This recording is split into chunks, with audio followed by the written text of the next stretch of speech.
Salut YouTube. Alors aujourd'hui, dernière partie sur ce qu'on peut faire, donc tout ce qui concerne autour d'un vibrato à blocage type Floyd Rose. Donc dans la première partie, on a vu pourquoi et comment bloquer un Floyd dans une position, ce que ça peut amener et pourquoi c'est obligatoire dans certains cas.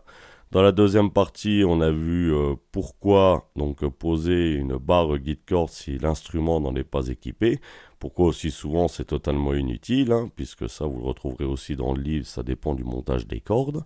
Ensuite, on a vu comment surélever un scie à blocage par rapport à votre jeu. J'essaierai de refaire une vidéo plus tard sur tout ce qui concerne les scies à blocage, donc comment augmenter l'action à la première case, comment la baisser, et on parlera aussi de certains sciés qu'on trouve depuis quelques temps à blocage, donc qui sont réglables, eux, en hauteur. Et enfin, aujourd'hui, on va voir pourquoi il est très important de pouvoir monter un support à clé sur son instrument. Pourquoi il est très important d'avoir surtout deux types de clés principalement disponibles lorsque l'on joue sur son instrument.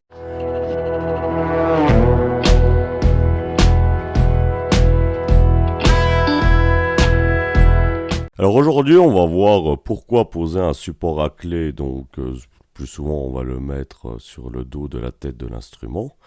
Donc pourquoi? Tout simplement pour avoir les deux clés qu'on va se servir principalement sur un Floyd Rose, on va dire pendant le jeu, ou qu'il est important d'avoir vraiment à proximité.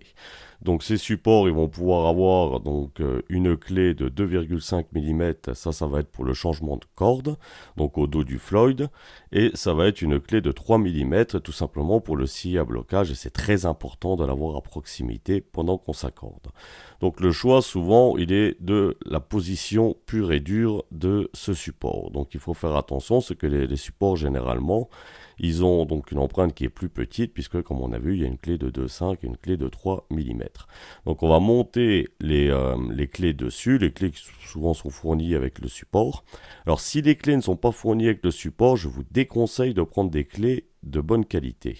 Alors c'est un peu bête à dire mais tout simplement parce que si vous attaquez un peu trop à forcer, il va être très important que ce soit la clé qui lâche et pas la vis ou pire encore le taraudage et d'abîmer votre Floyd. Alors si vous avez un Floyd de qualité, j'ai envie de dire c'est pas un problème, mais si vous avez un Floyd de sous licence dans une qualité on va dire plus que douteuse, donc on va trouver sur plutôt des entrées de gamme, voire des fois des moyens de gamme, prenez vraiment des clés, j'ai envie de dire entre parenthèses, de merde. Donc il est préférable souvent de devoir racheter une clé plutôt que de devoir racheter un scie à blocage. Donc ce qu'on va faire, c'est qu'on va mettre les clés sur le support et on va commencer à déterminer la position de ce support. Alors on va déjà protéger l'instrument de musique, puisque comme ça on va pouvoir tracer directement donc, sur du scotch dit de masquage, du scotch papier, du ruban adhésif, pardon, papier. Et on va essayer de voir là où les clés ne vont pas gêner. Alors là, il est très important de voir avec le client, parce que parfois, il y en a qui veulent que les clés dépassent légèrement, voire qu'ils soient mis à 90 pour finir, on va dire, sur l'épaisseur de la tête, parce qu'ils trouvent que c'est plus facilement accessible.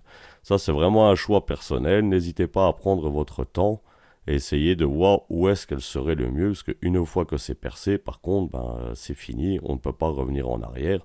On va pas reboucher pour repercer à côté. Non, non, prenez votre temps.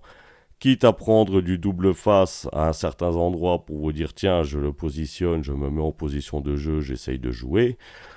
Voire même une toute petite pointe, vraiment une toute petite pointe de cyano sur le ruban adhésif, j'insiste bien, pour venir le mettre en préposition et après finir la position par traçage. Donc une fois que vous avez commencé à essayer donc de la mettre dans la bonne position, il faut aussi donc bien penser que comme il y a un trou plus petit et plus grand, il va falloir s'arranger pour avoir la clé dont on va avoir le plus besoin, le plus facilement accessible. Donc là, en l'occurrence, qu'est-ce qu'on a le plus besoin? Ça va être la plus grosse, parce qu'on va souvent avoir besoin de dévisser et de revisser le scie à blocage plus que la petite qui va se servir uniquement lors du changement de corde.